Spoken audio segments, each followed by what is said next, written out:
పల్నాడులో ఈవీఎంలు పగలగొట్టిన పిల్లేని రామకృష్ణారెడ్డి పైన అరెస్ట్ వారెంట్ జారీ చేసిన అరెస్ట్ చేయాలని ఈసీ అధికారులను ఆదేశించడంతో పిల్లేని రామకృష్ణారెడ్డి గారు హైకోర్టుని ఆశ్రయించడంతో హైకోర్టు కీలక ఆదేశాలు జారీ చేసింది.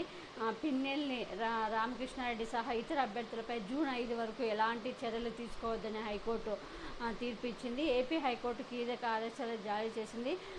రామకృష్ణారెడ్డి సహా ఎన్నికల్లో పోటీ చేసిన అభ్యర్థుల ముందస్తు బెయిల్ పిటిషన్ల మీద కూడా ఏపీ హైకోర్టు తీర్పు వెల్లడించింది. జూన్ 5 ఉదయం 10 గంటల వరకు జూన్ 5వ తారీఖు ఉదయం 10 గంటల వరకు వారిపై ఎలాంటి చర్యలు తీసుకోవద్దని హైకోర్టు ఆదేశించింది. వైసీపీ ఎమ్మెల్యే పిన్నెల్లి రామకృష్ణారెడ్డి ముందస్తు బెయిల్ పిటిషన్పై ఏపీ హైకోర్టులో విచారణ జరిగింది.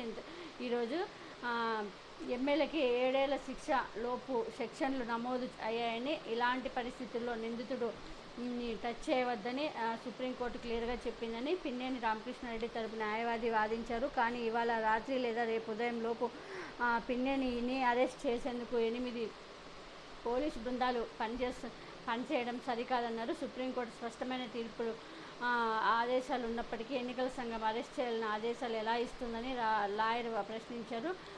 పిన్నెల్లి కుటుంబ సభ్యులను కూడా ఇబ్బంది పెడుతున్నారని ఆయన పేర్కొన్నారు. అభ్యర్థిగా ఉన్న వ్యక్తిని అరెస్టు చేస్తే కౌంటింగ్ ప్రక్రియ ఎలా పర్యవేక్షణ చేస్తారన్నారు. పోలింగ్ తర్వాత జరిగిన అల్లర్లలో నమోదైన కేసుల్లో నిందితులుగా ఉన్న వేర్వేరు రాజకీయ పార్టీల అభ్యర్థుల తరపు ముందస్తు బెయిల్ పిటిషన్లు కూడా హైకోర్టు విచారణ చేపట్టింది. కోర్టులో ముందస్తు బెయిల్ పిటిషన్లు దాఖలు చేసిన జేసీ అస్మిత్ రెడ్డి, గోపిరెడ్డి శ్రీనివాసరెడ్డి, తర్వాత పిన్నేని, తర్వాత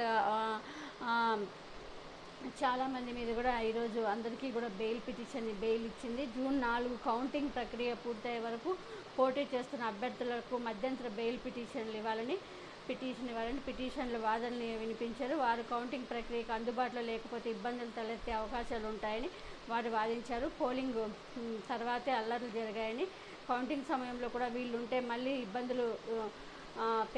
ఇబ్బందులు వచ్చే అవకాశం ఉంది కాబట్టి 1980 నుంచి అప్పటి వరకు కౌంటింగ్ ప్రక్రియ ఎప్పుడు ఇబ్బందులు అల్లర్లు జరగలేదని చెప్పిన పిటిషన్ న్యాయవాదులు జూన్ 4 వరకు కోర్టు నుంచి మధ్యంతర ముందస్తు బెయిల్ ఇచ్చి తదుపరి విచారణ వచ్చే నెల 5కి వాయిదా వేయాలని కోరారు. ప్రభుత్వం నుంచి అనుమతి ఆదేశాలు తీసుకోవడానికి పబ్లిక్ ప్రాసిక్యూటర్ మరి సమయం కోరారు. వాదనలు విన్న హైకోర్టు ఈ మేరకు తీర్పు ఇచ్చింది. తదుపరి విచారణ జూన్